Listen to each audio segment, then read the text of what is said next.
comfortably zoned with the Zigzag Man in Alameda, California, pushing on the doors of life marked pull and fighting the unholy trinity as we go. Big business, organized religion, and government. Good afternoon, everybody. Welcome to Comfortably Zoned Radio Network.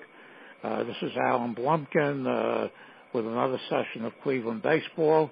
I'm here with my very good friend Al Anderson, and we're awaiting David Nemec, who apparently is delayed today. So we'll start talking about the Indians, and if David calls in, fine. If he can't, we'll go on without him. Thank you. Welcome, Al. Okay, good to be able to talk about the Indians again. Okay, where do you want to start? I know they, it's my belief that right now the 5 AL spots are locked in for the postseason between the Yankees, the Red Sox, the Indians, the Astros, and the Mariners. I don't think any of the remaining teams have really any shot to beat them.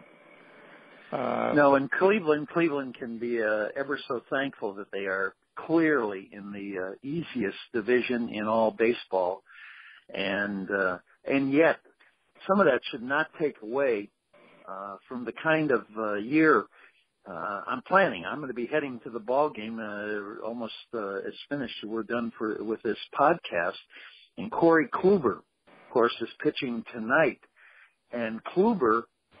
There are two roles that he's kind of been on. One, the last 6 games he has not walked a batter. That's pretty impressive. Yeah. But the other one they had given on MLB that since June 1st of last year, Kluber has a 24-4 record. No other pitcher has a better record. Kluber has the most strikeouts, the most innings pitched, and the best strikeout to walk ratio.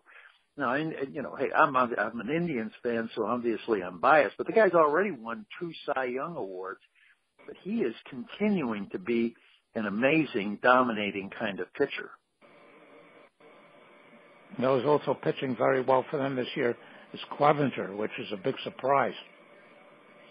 Right. Well, I was, and again, funny that I was not, didn't get to see him. I did see him once earlier this year. In fact, a game that against Toronto that Clevenger was faked. Well, I can even give you the date. It was May 13th because it was a Friday the 13th, and Clevenger was staked to a quick 4-0 lead, and Cleveland managed, unfortunately, to blow the game. Clevenger didn't lose.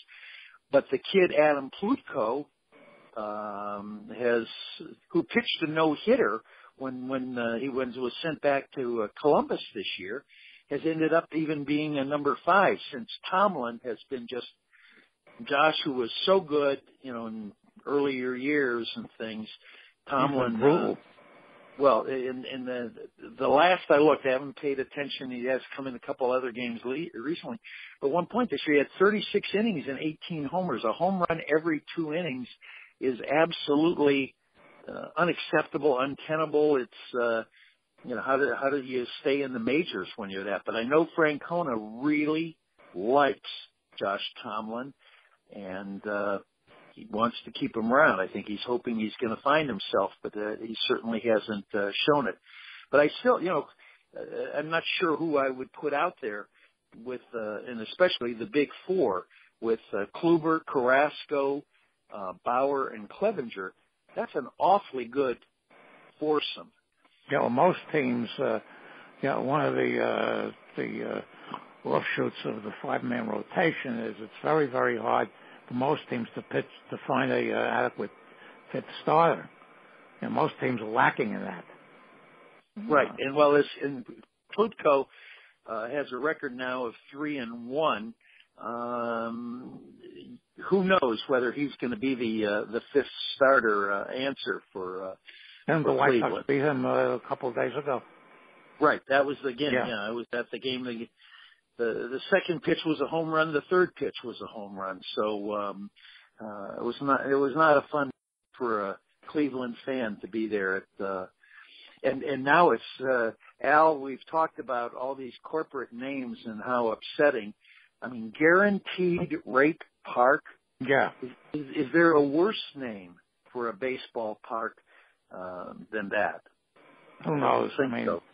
When I first went to Cincinnati in 2004, when Sabre had the convention there, I thought people thought Great American was patriotic.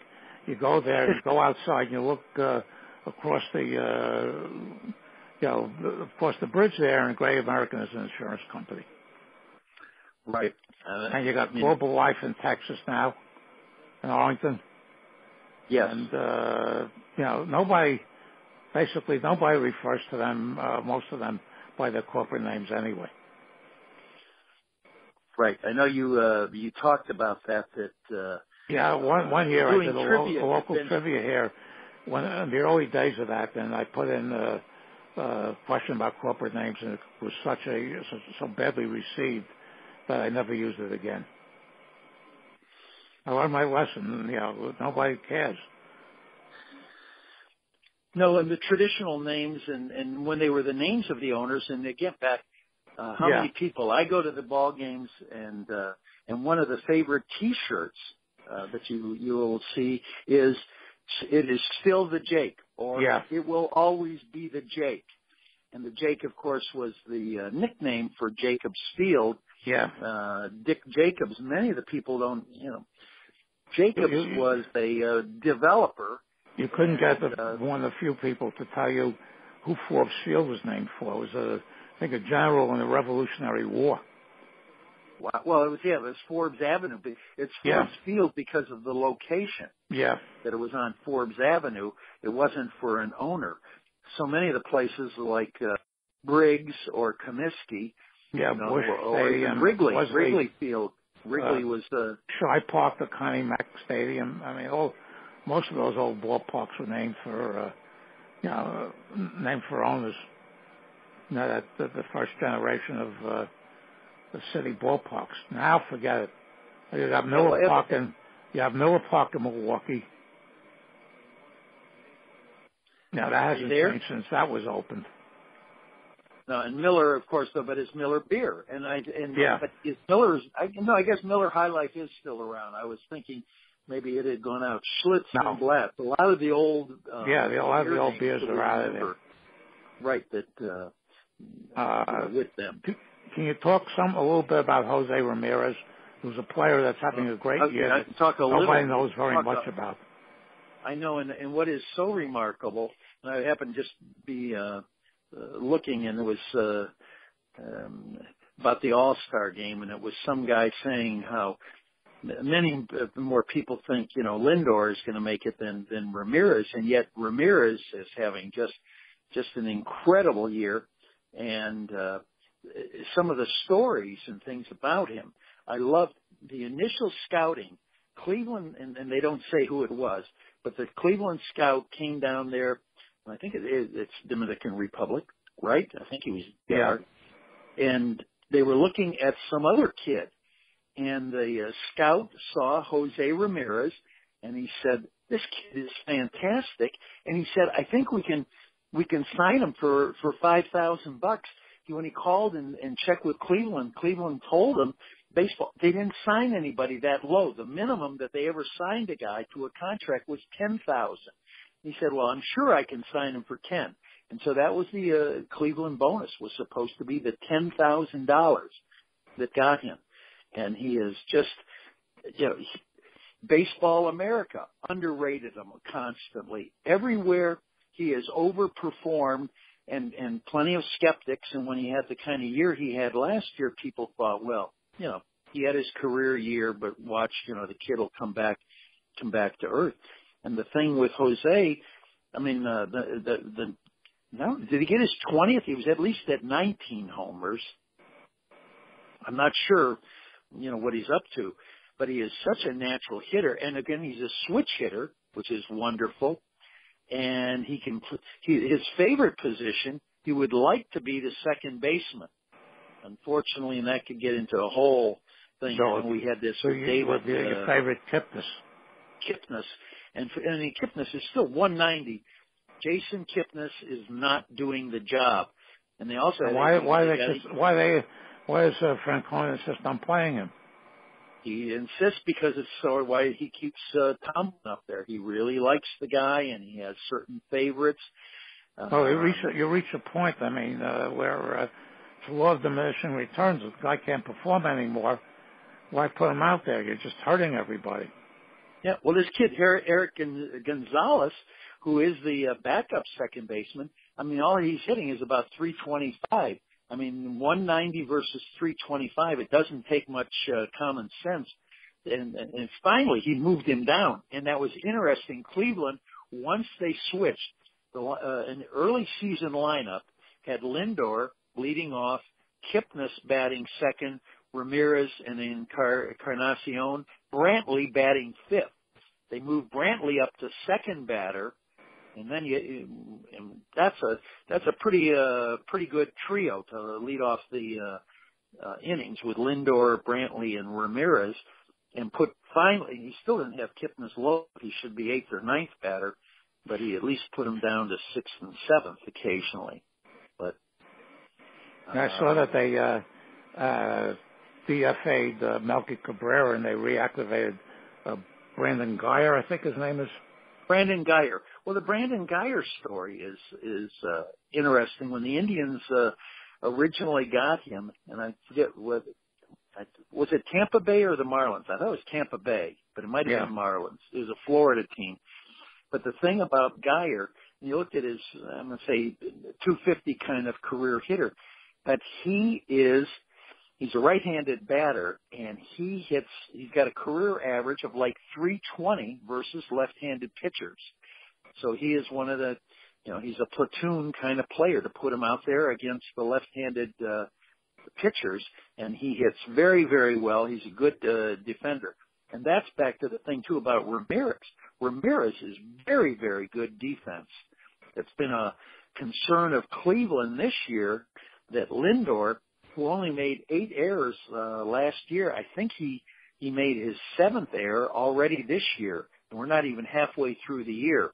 So Francisco Lindor's fielding has not quite been up to what we would like, and so on. And yet, Lindor, because he's still under the early part. This is only his third or fourth year, so he's the third year. I think he's eligible for the first time. Okay. So the Indians are probably going to try to buy out his obvious. Well, they ought to. I mean, that was the story. Was in last spring training, and Tom Hamilton was doing an interview with the was agent. With the team president. Oh. Then the team president's, I'm trying to think of the president's name, begins with an A, but I can't think of it. Anyhow, Tom Hamilton started talking to the kid, and the kid blabbed, well, my dad's been trying to sign Lindor to a 7-year contract. There was no story, no leak. There had been nothing about that. But once the little kid opened it up, I mean, it made all the papers and all the stories, and that kind of killed the deal, which was obviously too bad. But anyhow, no more interviews with the owner's kid. I think Tom Hamilton learned that can be dangerous territory. There's another team that I forget which team that the father is stepping down and is going to turn over the operation to the son, sort of like the Mets with the Wilpons, which you see how well that's and that's been it's true. Hank and Hal Steinbrenner, after George, but in Cleveland, when Dick Jacobs sold the Indians, he sold them to Larry Dolan. And the general story was that Dolan was a real good baseball fan and all the rest. Now, a number of years I've had season tickets, and it was always amazing to me when Dick Jacobs owned the Indians, and there was one game in particular, and I think it was in '95. I know it was in '95 against Minnesota Twins, and the game went 15 innings.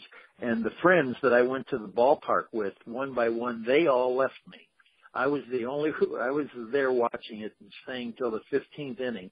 And I looked up in Dick Jacobs' box, and he had probably had his dozen or so friends up there at the start of the game. They had all left, but Dick Jacobs was still up there at the end of the game in the 15th inning. And that really, really impressed me with him. On the other hand, when Larry Dolan, after he bought the team from Jacobs, because you saw the owner's box there, I could always tell where it was, once, twice during the season, I saw Dolan. Typically, and it was very nice, he would make it available to youth groups and charities, and they would always be announcing, who were his guests. But they were his guests, but he wasn't even showing up for the games. And so I wasn't that surprised when, whatever it was, 2-3 years ago, Dolan essentially turned over to his son Paul. Paul Dolan now is really the one, is operational manager, owner, for the Indians. And he seems to be a little more hands-on and so forth.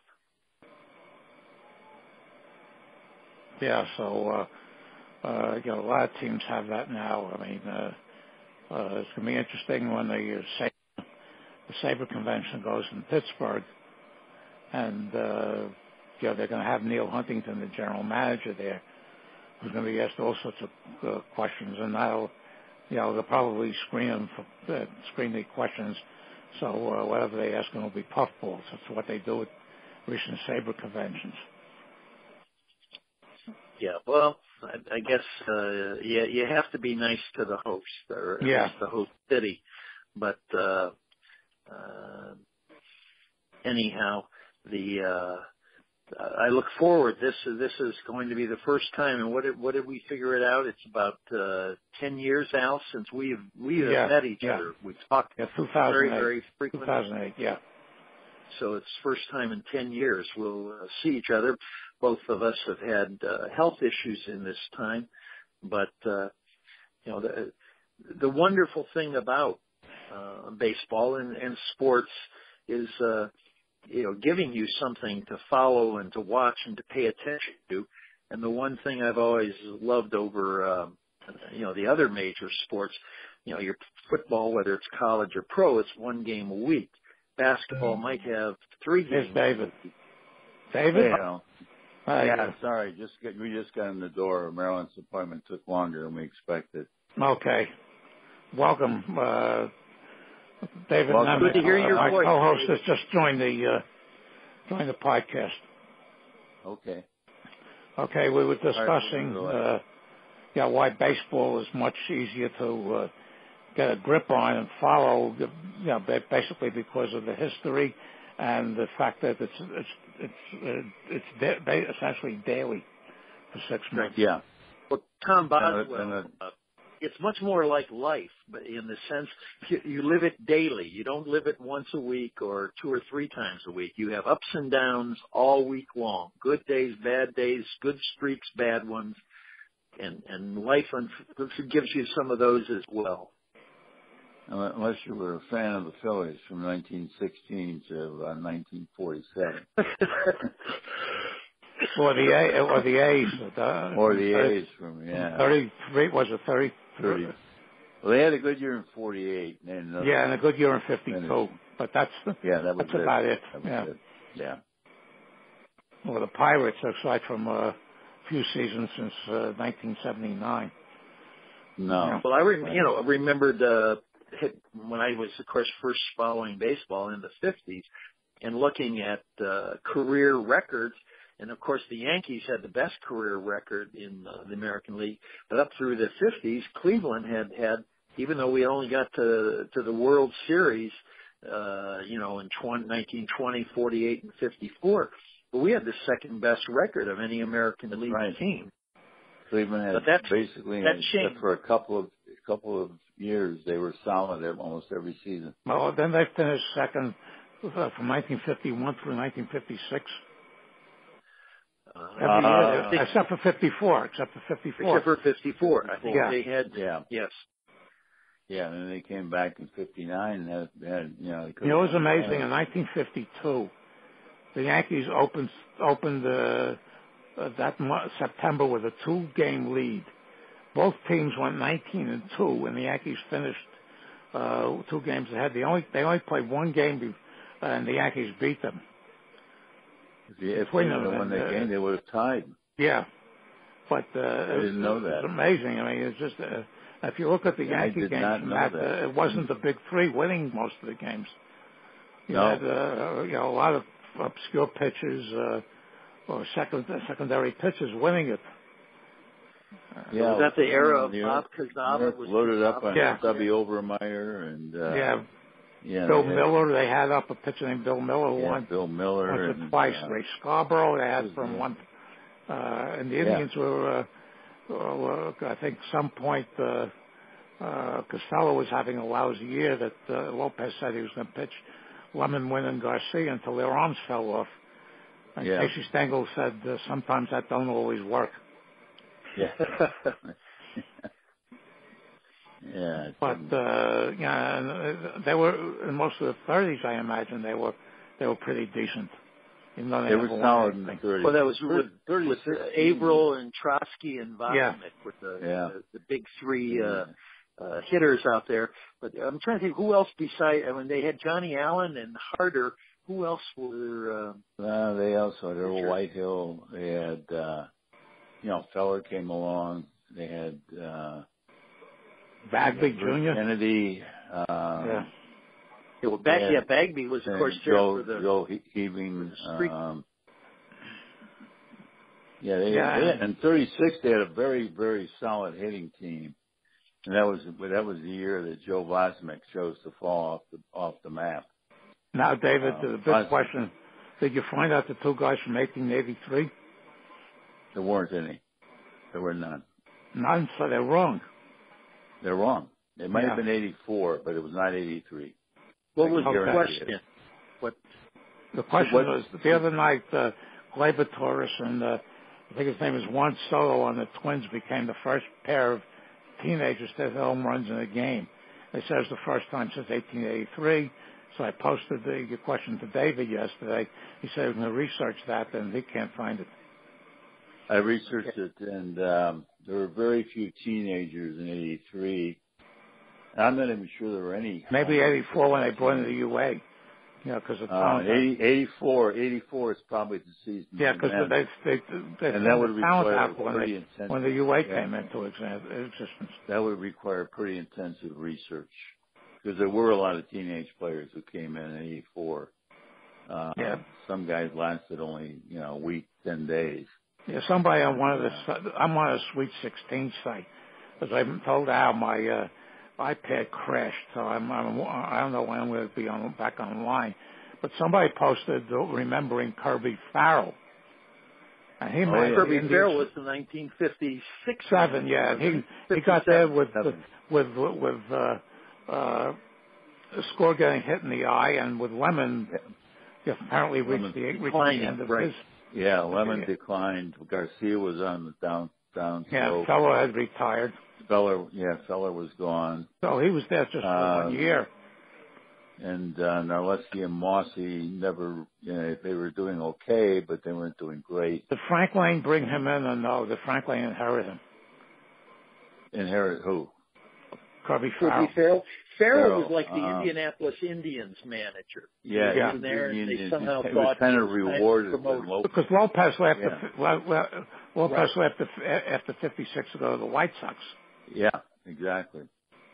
In fact, you meant the game in '57. In the Gil McDougall line drive, which I think I mentioned that to both David and Al knows. I was at that ball game.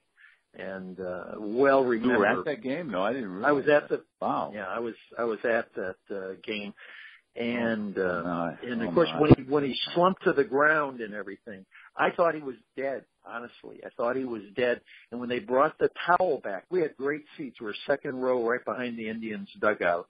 And when they brought the towel you were back, really close you were really close to what happened.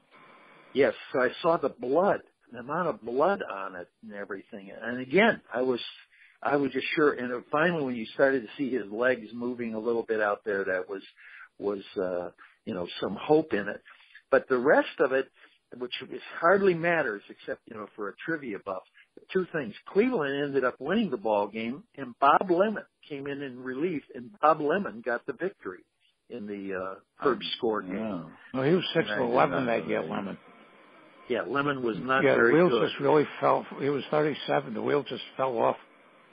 Yeah.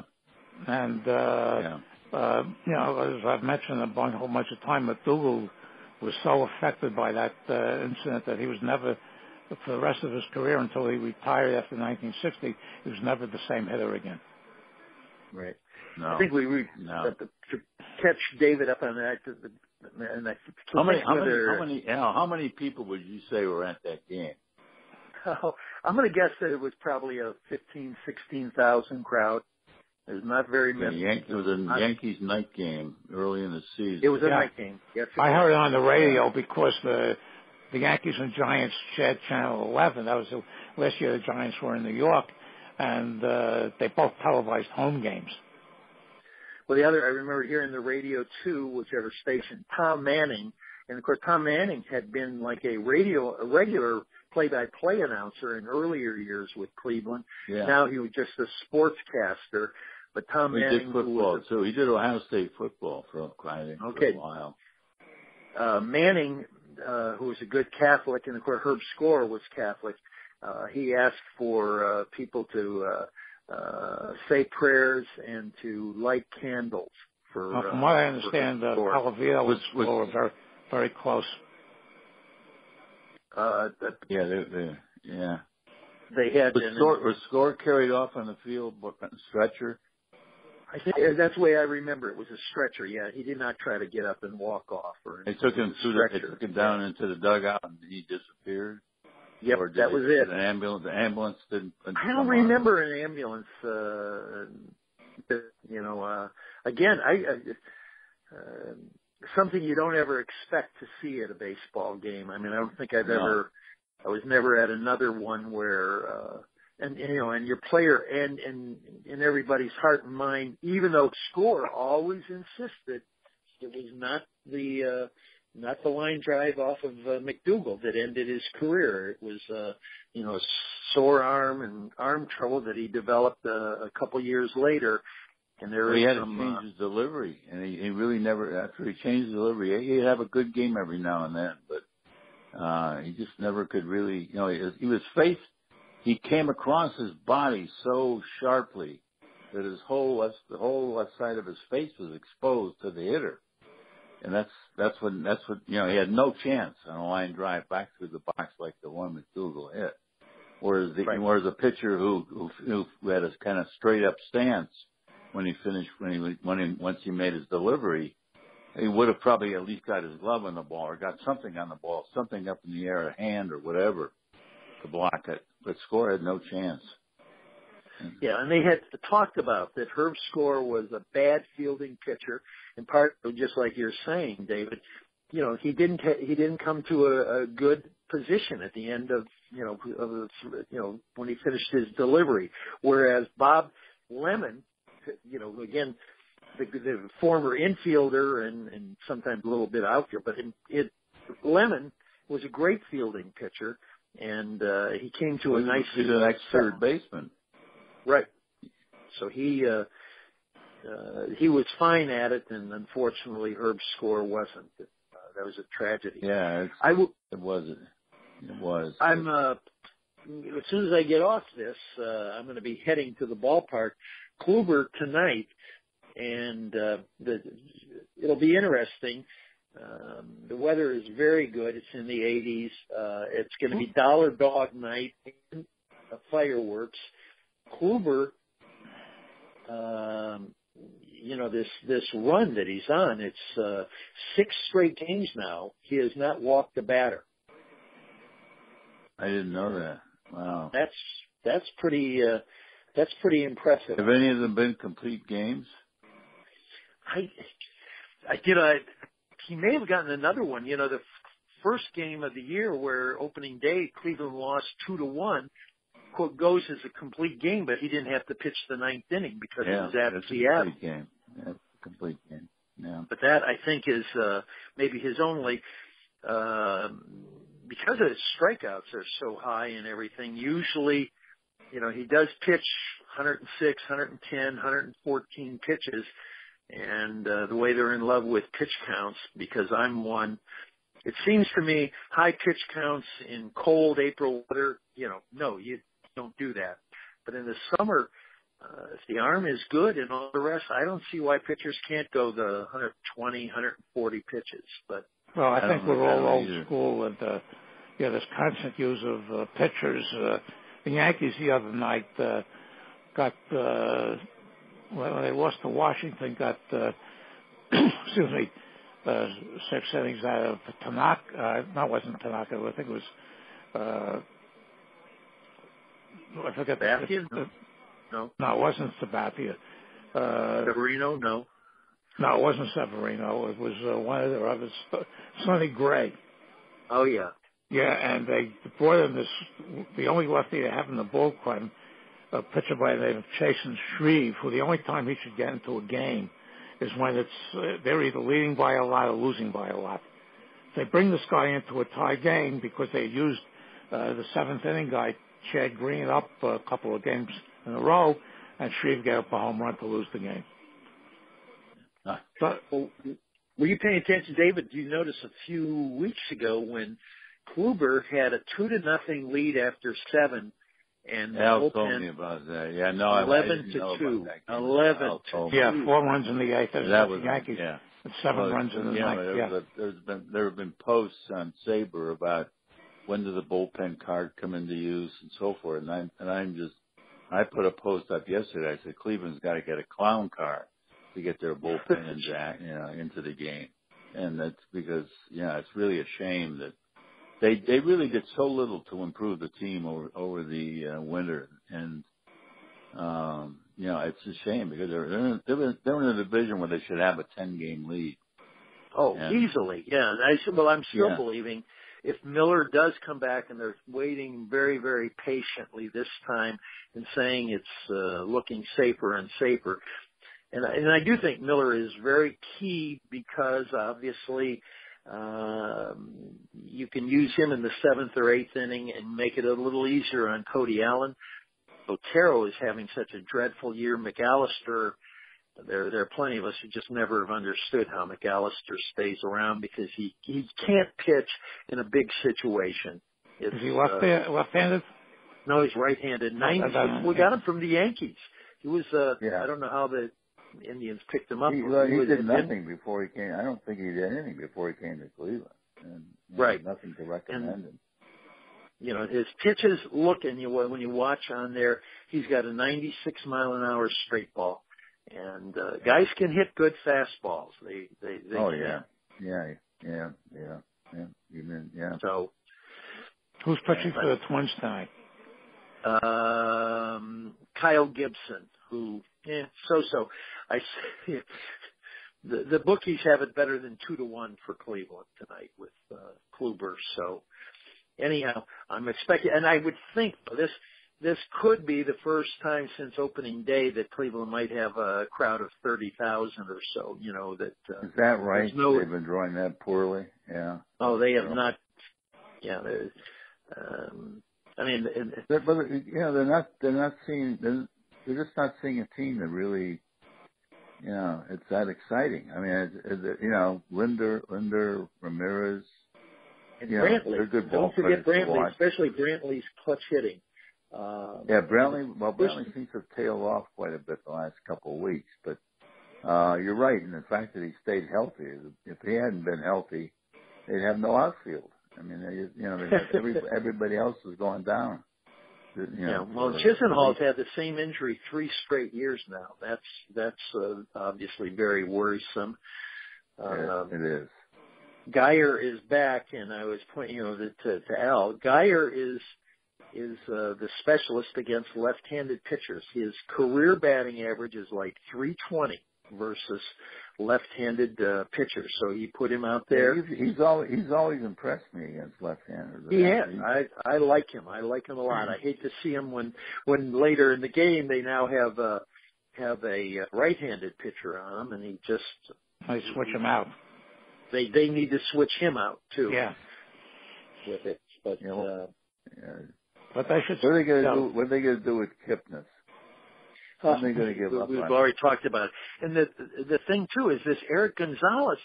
I mean, if the kid was only hitting 220 and Kipnis 190, Eric Gonzalez hitting 325. Why isn't he out there every day? That's an awful lot of points to give up in a lineup. And he should be at least getting a 2 or 3 week tryout full time at second base, because you can't carry a guy sitting in 190 something.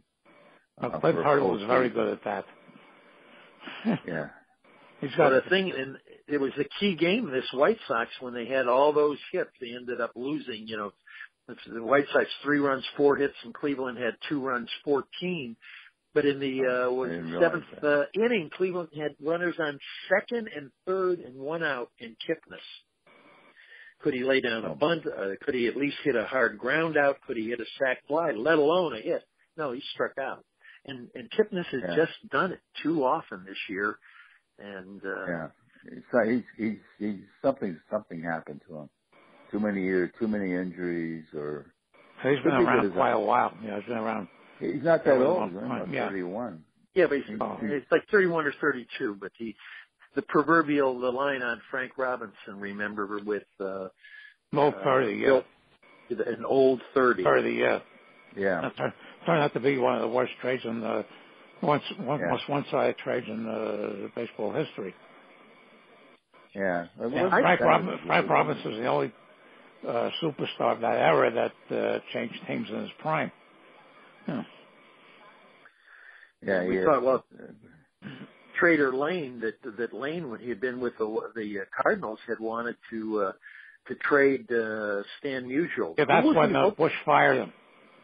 Yeah. Okay. That's when Bush fired. He traded Shane East to the Giants, and we tried to trade Musial to the Phillies for Robin Roberts, who was having a terrible year. Yeah, that was it. Bush got rid of him. Then he built the Indians up, and then as quickly as he built them up after 1959, he wrecked them.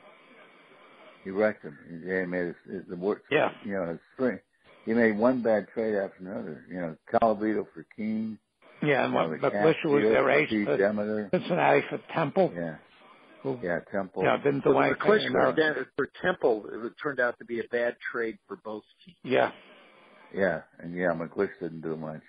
And King was only there one year when he shipped King to the Giants for Willie Kirkland and Johnny Antonelli. Antonelli was that was actually a worse deal than the King for Colavito. What King for Colavito hurt with the fans because Rocky was so beloved. That's where it hurted the terms.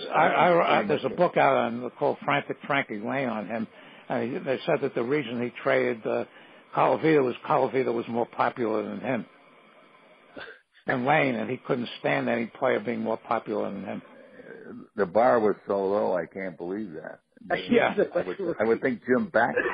Well, he went to work for Finley for a few years before Finley got rid of him, and they said when he died, Lane died, there was practically nobody from baseball at his funeral. 10 people or something at his funeral. That's I don't know if that's an apocryphal story or accurate. No, I've read in several sources, Yeah. But for Cobb only had 3 or 4 people at his funeral, too. So, and one of them was Mickey Cochran. Yeah, because he bailed out Mickey Cochran. Right. Cobb wasn't that bad. He wasn't as bad a personality as, say, Hornsby. Oh, no. Yeah. Hornsby was just a miserable SOB to everybody. Yeah.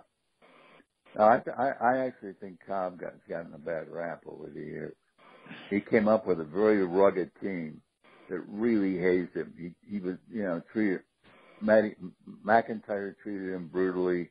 Yeah, still fighting the Civil War. Brutally. Yeah, it was. Yeah, he had to fight his way into the lineup, and they didn't. Yeah, they used to hum marching through Georgia. Yeah, His teammates. Yeah, they wanted him off the team, and they fought to get him off the team. They didn't like him from the outset. All right, we're gonna have to close. He came around. We're gonna have to close this up in 5 minutes because Al has to go on the road to Jake. Well, you two can continue, but I'm going to probably. No, I've got to get off. I've got to get off my 8. Okay, I apologize again. That's all right, David. How's Maryland? Oh, I'm just glad you did show up. And yes, Maryland. Hopefully we'll bring home a victory. I'm glad. The one little I don't know. David, did you know that today is exactly the 93rd anniversary of the game where Cleveland played the Philadelphia A's and had a 12-0 lead and lost the game. The ninth inning, yeah. 17-15. Was that the ninth inning rally where Philadelphia had they even let their pitcher bat in the ninth inning and then they came back and won anyway? Are we talking about that game? Well, it was in it's the in the 20s. In the early 20s. In the 20s, 1925, yeah. And the reverse was the one I attended, but I left when Cleveland was down that was August of the Seattle game, the Mariners game. Yeah. But it was Sunday night. It was 8:00 at late, and I've got to go 220 miles back to Troy. But I kept the game on listening, and as Cleveland down 14-2 in the seventh, and Al, I think Al has heard this. Lachlan was watching at home, and my wife said, come on, it's what's the score? And Lachlan said, it's 14-5. Cleveland just scored 3 runs. And my wife said, come on, it's 14-5. Get to bed. And he said, don't you understand? If they score 4 in the 8th and 5 in the 9th, they can tie it up. And that's literally what Cleveland did. 4 in the 8th and 5 in the 9th. So my son called that. I'll be watching that game. It was out in San Francisco at the time. It was the game of the week. It was a Sunday night game, yeah. And I stuck with it because so few Cleveland games were televised out there. The eight Cleveland games were ESPN Sunday night. There's another story. A family. I even know they were all around. Somebody's in the hospital. He's dying, and literally, I mean, this sounds like in one of those made-up apocryphal, but I could let you meet the Conways, the people this happened to. They said the guy said, and the score was 12-0 and everything. He said, don't worry, don't give up on him. He died, and Cleveland came back and won the ball game. And the Conway family, that's the legend of their story. Is a guy on his deathbed said Cleveland would come back. Well, a bunch of years ago, the Pirates had nothing lead in Philadelphia, and Jim Rooker, the former pitcher, was announcing and says, well, they lose. Right. I'm going to walk back from Philadelphia to Pittsburgh. They wound up losing the game 15-10, and he walked back. Yeah, he did go back. He kept his word on all that. Yeah, that was in 1901, probably before most of us were born. Cleveland had mounted the greatest 2-out in the 9th inning comeback in history. They were down like 9 runs to the Senators, and Casey Patton was pitching. He'd been cruising along, and Hopper was pitching for Cleveland. And with 2 out, nobody on, Jack McCarthy got a single and started a rally that ended up Cleveland winning. I think Cleveland won the game 10-9, 11-10. And there were only about probably 1,200 people there at most. But everybody claims to have been at that game after that. The expansion Senators in 1961 were playing 500 ball, and they went up to Fenway for a doubleheader with the Red Sox. In the second game of the doubleheader, the Washington took a 12-5 lead into the bottom of the ninth. The Red Sox got 8 runs, and that broke Washington's back. They wound up in the last place tie with the A's with 61 wins. Yeah. So as Earl Weaver said a million times, you have to get the other guys out. There's no clock. Right. Yeah. That's You've what never makes- seen a that's what game makes where they're baseball great. dribbling the ball at center court. Yeah, Watch that's the what makes game baseball such a great sport. And not the ninth inning, things like that can happen. Yeah. Okay, gentlemen, we'll let Al get off and go to All right, ready to good luck go to the tonight, ballpark. Next week I'm going to be at the Sabre convention, so we'll try to pick this up in 2 weeks. Okay, great. If it's all right with both of you. Okay. I want to thank David Nemec, my usual co-host, and our perpetual guest for the second time, my good friend Al Anderson, and we'll see you sometime in the near future. Thank you, everybody. Great. Thank you. Take care, guys.